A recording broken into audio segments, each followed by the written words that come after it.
بسم اللہ الرحمن الرحیم۔ اسکائی میڈیا ایپ جو ارننگ ایپ ہے، اس کے ذریعے کمانا کس طرح ہے، یہ آپ کس طرح یہاں سے کماتے ہیں، پیسے کہاں سے لا کر آپ کو دیتے ہیں، ہم اس کی ذرا وضاحت کرتے ہیں۔ تو یہ ایک در حقیقت ایڈورٹائزنگ ایک ایپ ہے۔ بڑے بڑے یوٹیوبر اور اس طرح مختلف کمپنیز جو ہیں وہ اپنے آپ کو پروموٹ کرنے کے لیے ان سے رابطہ کرتے ہیں، تو یہ ان کی ویڈیوز دکھاتے ہیں، اس پر آپ کلک کرتے ہیں، لائک کرتے ہیں اور آپ کی ارننگ ہو جاتی ہے۔ پھر بائنانس کے ذریعے اس کو آپ وڈرا کرتے ہیں۔ یہ طریقہ کار ہوتا ہے۔ تو میں نے پہلے بھی یہ عرض کیا ہے کہ ایڈورٹائزنگ جو کمپنیز ہو، ایڈورٹائزنگ جو ویب سائٹ ہیں یا اس طرح کے پیج ہیں یا ایپ ہیں، ان کا ایک تو یہ ہوتا ہے کہ ان ایپ یا ان ویب سائٹ کا اس اصل جو اپنے آپ کو پروموٹ کرنا چاہتے ہیں ان لوگوں کے ساتھ جو اس کا معاملہ ہوتا ہے، ایک وہ معاملہ ہے۔ پھر یہ ایڈورٹائزنگ جو ویب سائٹ ہوتے ہیں ان کا، اور پھر ہم جیسے لوگوں کو وہ اپنے ساتھ ملا کر ان سے وہ کلک کرواتے ہیں، ان سے وہ جو ہے کہتے ہیں کہ آپ جو ہے یہ جو ان کے ویڈیوز ہیں، یہ ٹاسک ان کو دیا جاتا ہے، یہ کرے تو آپ کو پیسے ملتے ہیں۔ یہ دو قسم کے معاملے ہوتے ہیں۔ تو پہلا معاملہ ان کا اجارہ کا ہوتا ہے، ان کے ساتھ معاہدہ ہوتا ہے کمپنیز کے ساتھ یا یوٹیوبر کے ساتھ کہ ہم آپ کو پروموٹ کریں گے، اور اپنا حساب سے وہ اپنا پروفٹ رکھتے ہیں کہ اتنا پروموٹ کریں گے، اتنے پیسے ہم مل جائیں گے۔ تو یہ ایک اجارہ کا معاملہ ہے۔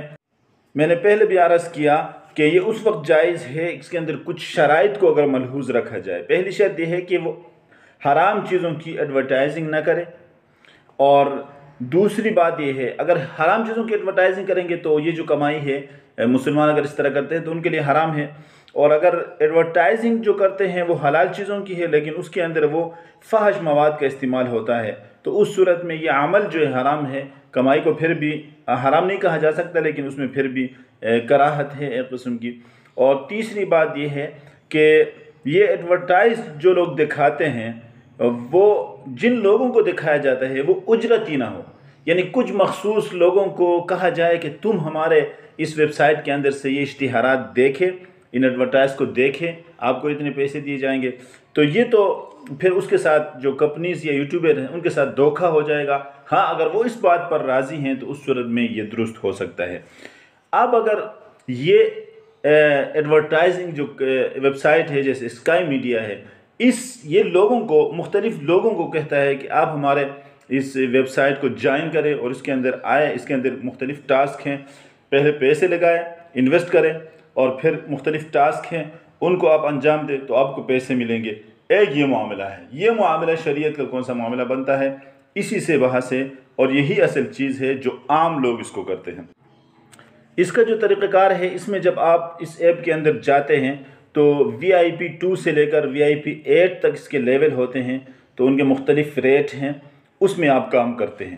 مثلا لیول جو VIP 2 ہے اس میں $400 آپ انویسٹ کرتے ہیں، اور VIP 3 میں 1250 کرتے ہیں، VIP 4 میں 2500 کا، 5 میں 5000 اور 6 میں آپ 10,000 انویسٹ کریں گے۔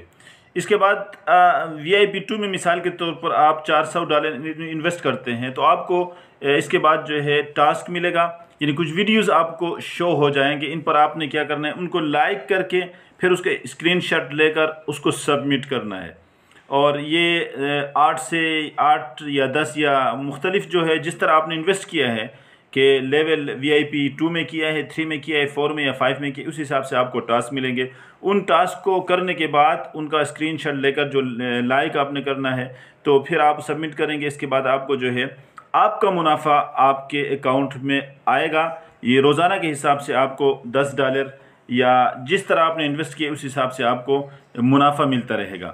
تو یہ اس کا طریقہ کار ہے۔ اب اس کے شرعی حکم کی طرف ہم جاتے ہیں۔